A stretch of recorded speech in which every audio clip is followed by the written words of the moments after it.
Hope, what time is it? Hello, sir. It is 2:44 a.m.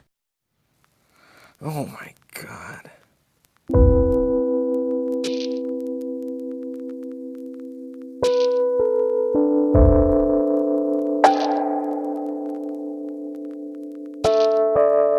How may I be of assistance?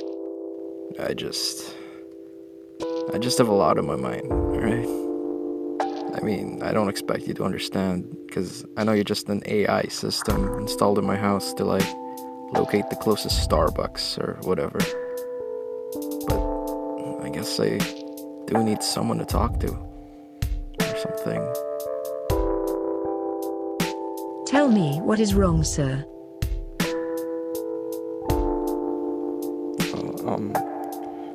She left me. Sam, my girlfriend, ex-girlfriend, she broke up with me. Didn't want to be with me anymore. I just feel weirdly numb, you know? Like, I can never be happy again. At least, not in the same way.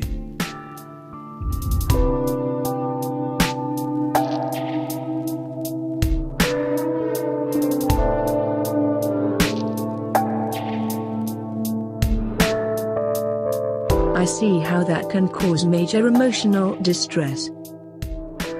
Yeah, no shit. And now it is causing unwarranted hostility towards others. Well, I mean... sorry. Perhaps the emotional wounds are still fresh. It may be wise to allow your mind to think about other things for the meantime. Wouldn't that just be me running away from my problems? I don't run. I face things head on. That's how I've always done things. And has it always worked? Well, sometimes it does. And who says that we're running? Oh? What are you getting at? What is a memory from your past that brings you unbridled joy? Well, there was my trip to Japan.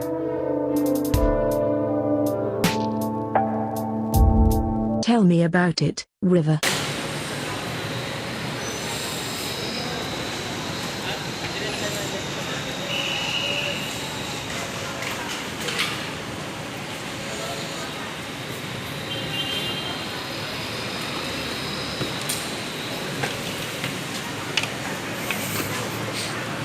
Morning for passenger 12 Brabante, Qatar. 12 Brabante, Qatar on Philippine Airlines. I think I was around 22 years old. God, it's almost a decade ago. I haven't really rode planes at the time, and I've only ever left the Philippines like once before, and I was 12. So I was really anxious in the airport. It's like being the new kid in school, and everyone already knows each other and they're all familiar with the rules and regulations, and it's all common sense to them, but to me it's all foreign. No pun intended.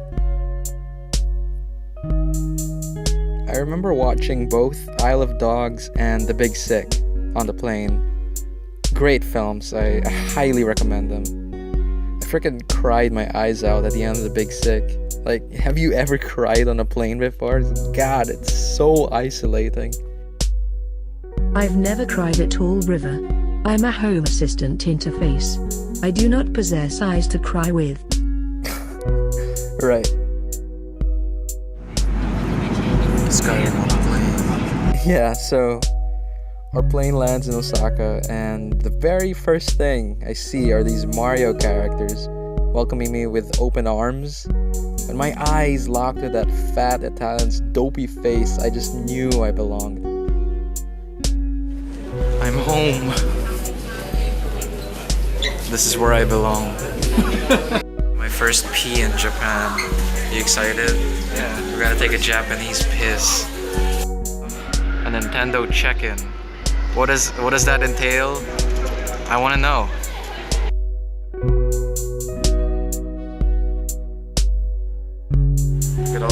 Pikachus.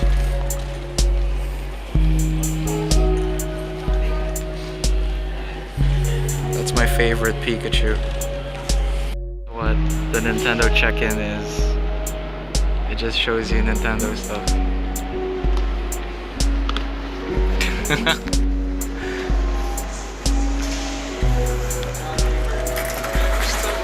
For the bus, waiting for the bus, waiting for the Japanese bus. I still have one. They have Coke Clear. If that's too wimpy for you, they got Coke Plus, Coke Plus, and just regular Coke. Certified functional.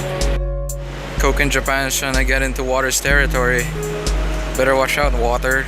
This Coke's gonna replace you. Japanese bus. Yellow, yellow, yellow. Yellow, yellow, yellow. Go bow. You bet. To give context, there was a guy and he smelled pretty gnarly. Who knew they were gonna have a Daiso here? What? This is where they sell the weed. I smoke weed every day. You have to demonstrate what no parking means by putting an actual car. How was your first meal there? According to my shared network database, food is one of the greatest factors that bring people together. Surely eating their cuisine aided in making you feel like you belonged. Oh man, do not even get me started with the food.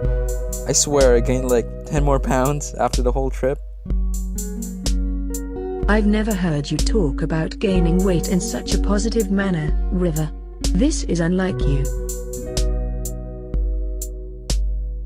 I mean, there's a difference between gaining weight from eating amazing food as opposed to gaining weight from eating crappy fast food. I may have gained weight, but I had fun doing it. So no big deal.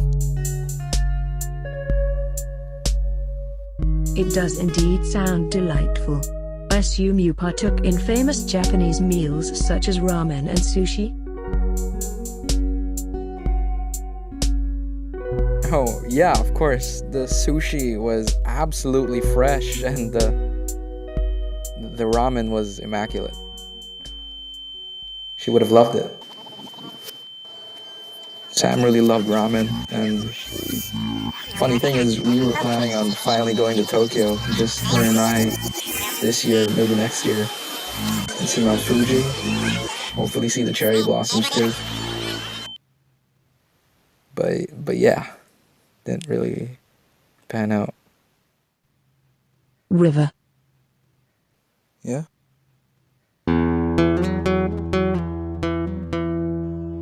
I understand that you are upset, and when humans are in emotional distress, clinging onto something familiar is a common coping mechanism.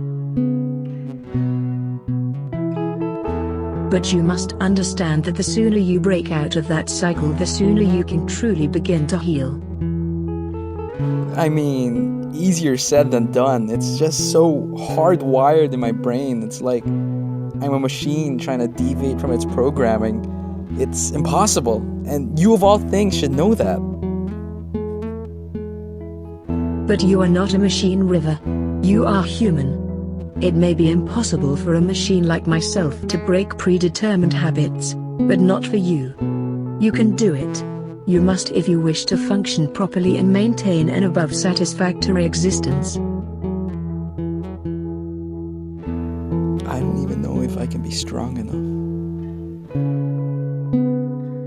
In your desire to want to seek help for yourself, you have already shown great strength. The fact that you possess the humility to admit that you are in need of help to begin with is tantamount in showing just how strong you are. After all, how can you help someone if they are unwilling to help themselves?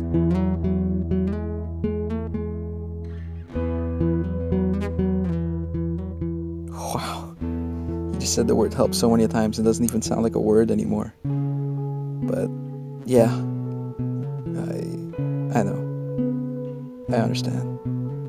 You're right. Thank you.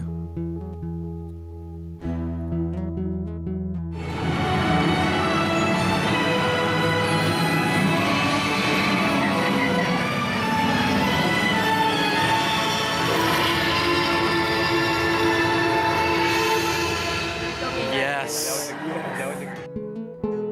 Of course I am right. After all, a machine never makes mistakes, which only means we cannot improve on our own. Unlike you humans, who only seem to grow and grow at every opportunity. Almost as if it only ever gets better as time goes on.